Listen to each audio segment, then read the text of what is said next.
How's it going, everybody? And welcome back to some more Legend of Zelda Phantom Hourglass for the Nintendo DS. In today's video, we're going to be going around collecting things that we previously couldn't because we didn't have the Grappling Hook. There's a few things that we can get here on this island, the Isle of Frost.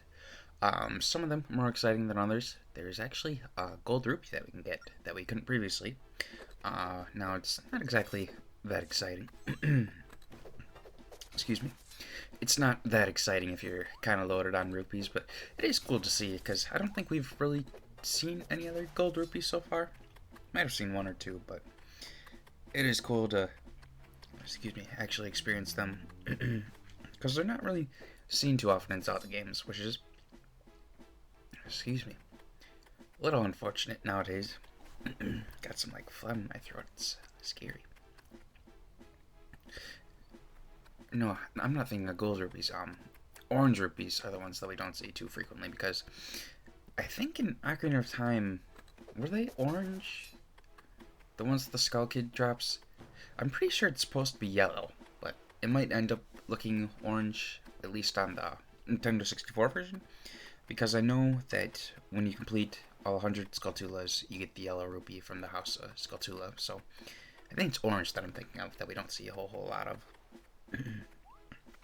Excuse me. Gotta drink some more water.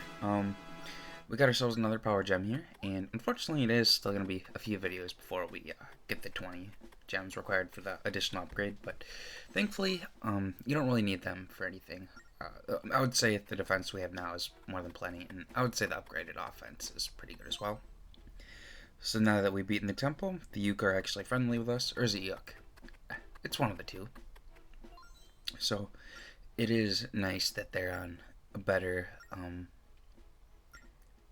ground with us. They're no longer our enemy, which is always nice because we don't want enemies, we want more friends. That way, if there's ever a Hylian war, we can all team up together. So, I think I fumbled around here a little bit just seeing what I could get. If I'm not mistaken, there is a treasure map on one of these sides. One of the chests around here, I believe, has a treasure map.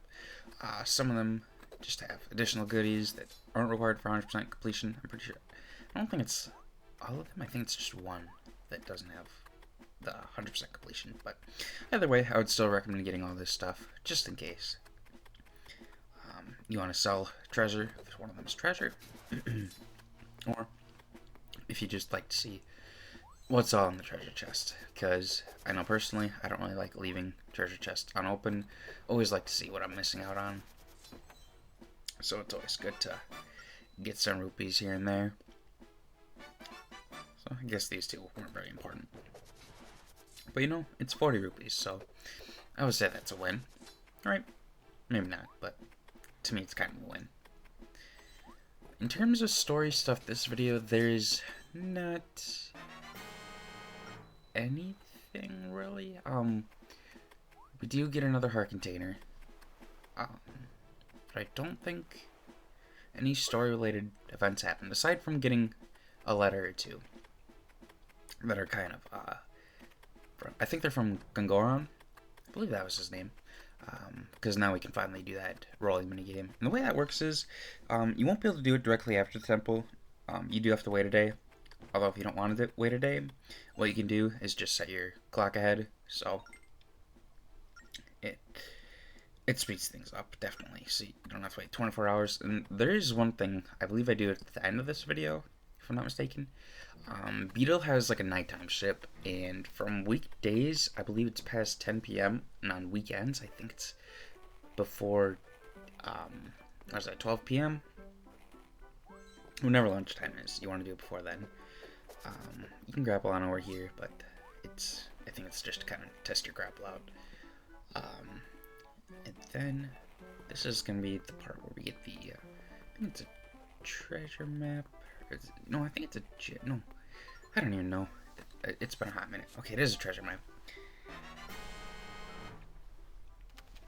And it's a little unfortunate that a lot of these treasures just don't really turn out to be anything that exciting, excuse me. They're mostly just ship parts, and there's the occasional hourglass sand, but really, what is hourglass sand? What are the treasures?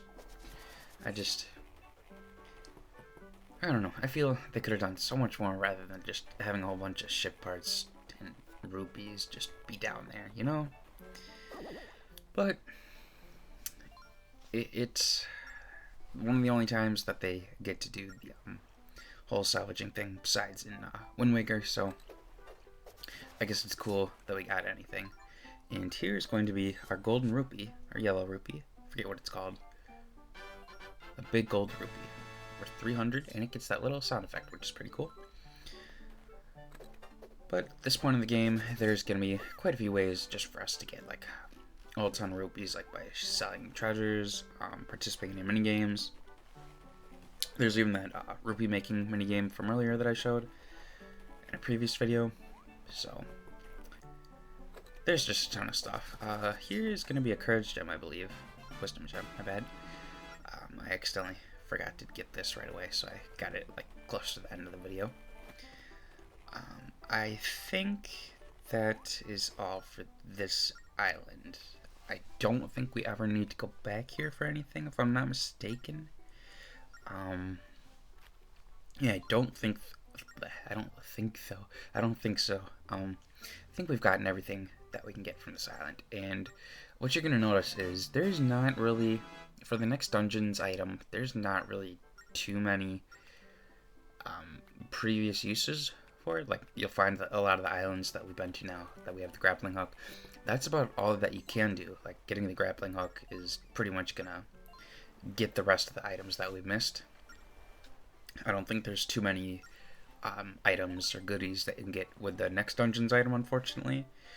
But, you know, I guess it kind of makes sense, because it's not that exciting of an item. And one thing to note, there's a gold frog to the left of the island and kind of upwards. I didn't get it in this video. I will be getting it either next video or the video after, because I actually haven't filmed any more Phantom Hourglass, and I filmed most of these videos, probably the last 3 or so, counting this one. I filmed probably like 2 weeks ago or so, so I gotta get some filming done, play through this game some more. I really like it. I just don't like getting all the uploads behind, so I wanted to get them all out of the way.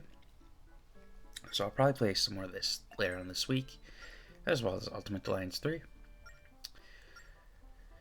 So for this mini game here, we get to go control Goron again, which is very similar to how he was in the what was that, Fire Temple? Goron Temple. You just control him with a stylus, roam around all over. It's not very sensitive either, so you'll have a pretty good grip on just rolling him around all over the map. And what we want to do is roll into all these little diamond thingies. Not sure what exactly they are. I don't know how they're not injuring him. But you just roll into all of them, and we're going to be rewarded with a bigger Bombchu Bag, which is very exciting, because Bombchus are kind of exciting in Zelda games. I do notice that the bottom screen is a little bit behind. I might have to fix that up. So hopefully you guys won't even notice. But it was fairly simple, I think. Just completing all that. So, not too big of a deal. There's the finish line. And in order to get the Bombchu Bag, I believe it has to be under 30 seconds. So, it's not too difficult. You probably get it in under like 5 tries or so. It's definitely way easier than that stupid bow minigame from a couple videos ago, which was a nightmare to complete. I would say that's probably worse than the Sabrosian dance, because that was awful. But I don't know, whoever invented that archery minigame, like, maybe the Sabrosian dance minigame is more difficult on, like, the normal system. Like, even on 3DS it's gonna be a little bit easier, but something about the archery game, and I don't know, I wasn't a fan of it, so. There's a lot of tedious minigames in Zelda, that's the point. But, you know, it's part of the charm. Some of them are really fun, some of them are horrible and make you never want to play a Zelda game again. It just depends on you. You gotta do what you feel. So, now we can head back out, because that is the last thing that we need to get on the Goron Island. And it is kind of sad that this is, for a lot of islands, this is the last time that we ever really need to visit them, because we'll have gotten all the other items from them. So, we just gotta remember the good times that the islands gave us, you know? All those good memories, and not so good memories. I don't know if there were always good memories, but for the most part I would say there was a lot of fun memories. Especially this island, bringing me back into Phantom Hourglass. Time flies. So the one for this island, it's a little confusing, but not super difficult. Just for me, because I had no idea what I was doing. There's going to be a chicken that we have to pick up, and it's actually like hidden in a barrel, so I was a little confused, which you'll see in a bit, as to how I was supposed to maneuver. I might have cut my falls out, I don't know. Sometimes I do, sometimes I leave them in just for the heck of it. There's one thing we can grab here, and that's a powder gem, which is always exciting, I guess, if you want to buff your strength. Otherwise, there's going to be a treasure map over here that we can dig up. And yeah, for some reason, I kept trying to grapple onto the barrel, and that kept leading to my death. And this is not the island with the treasure map, so just jump on ahead with the Bagawker if you want to get the treasure map. But yeah, I think I fell like 5 times, and I was just like, why isn't this working? And then I finally got it. I don't know how I was struggling so much. Just one of those Connor things that I struggle with, I guess. But here's our treasure map.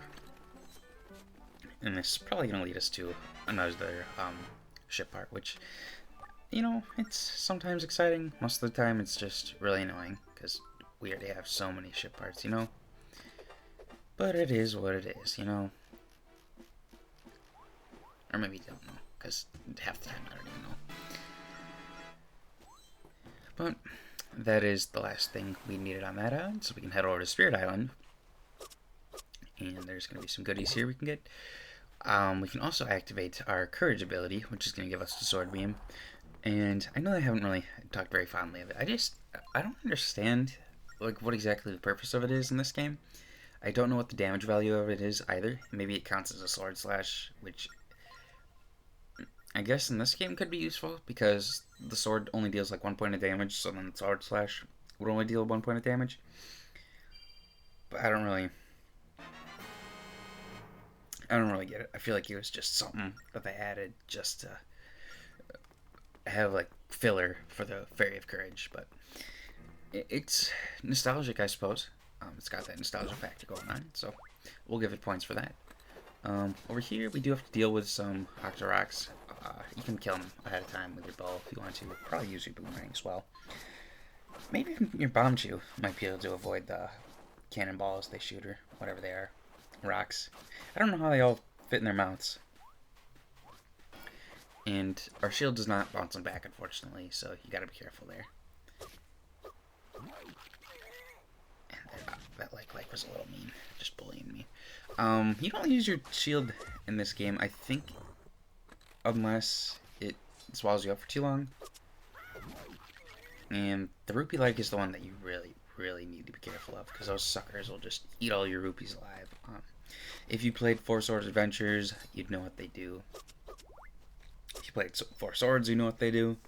Pretty much like any multiplayer Zelda game, you'll know what they do. Although there's also those like really horrible like Rupee wraiths from Four Swords. I hated those suckers. Those were like a nightmare on Elm Street times 10. But since we got the Nippon, I don't know what it's called. I'm not gonna try butchering the name. We'll actually be able to get the heart container. So very exciting, because that puts us at, what does that put us at? 4, 8, 12, 13. That's gonna put us at 14 heart containers on our way to 16. Which, you know, it's always good to have more heart containers, right? I don't think I got it right away this second, though. Yeah, go over here first. I kind of wonder, though, why for this game they only chose to go with 16 heart containers. I guess it just depends on don't know really, because like Majora's Mask, I was about to say I think it depends on game length, but Majora's Mask only had like what is it, 4 temples? This game gives you 7? Is that right? So I don't know how they determine that, like whether or not to give you 20 heart containers or not. Maybe it's just something for the playtesters just to see how difficult the game may be, and then go from there.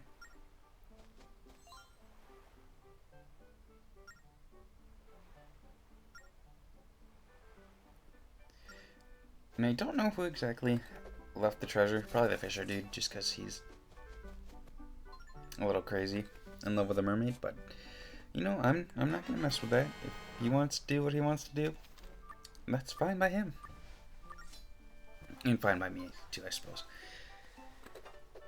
But we are now getting to the point where the salvage drops come in.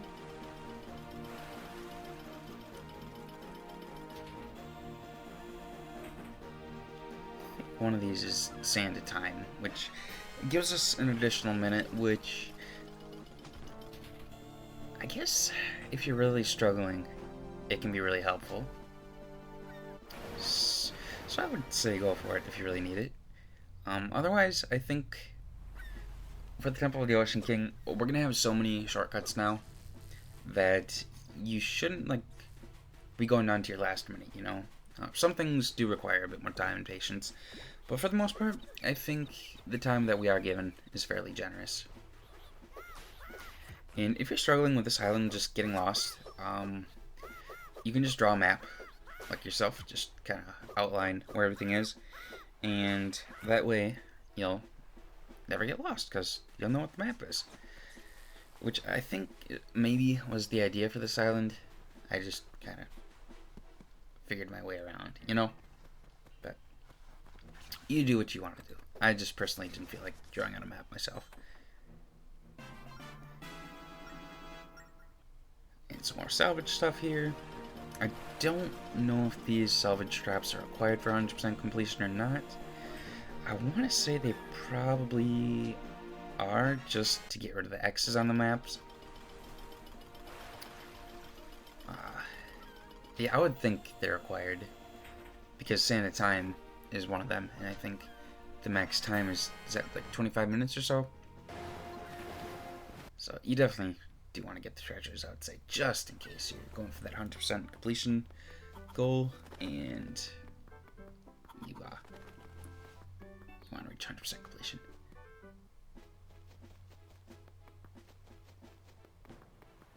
And you know what? I fumbled with that fish part, didn't I? I'm pretty sure. Yeah, because I was thinking of the previous video where we got the heart container from the fisherman. My bad there. What I was thinking of this video was the beetle one. That is the one we get this video. From the beetle's, like, little nighttime ship.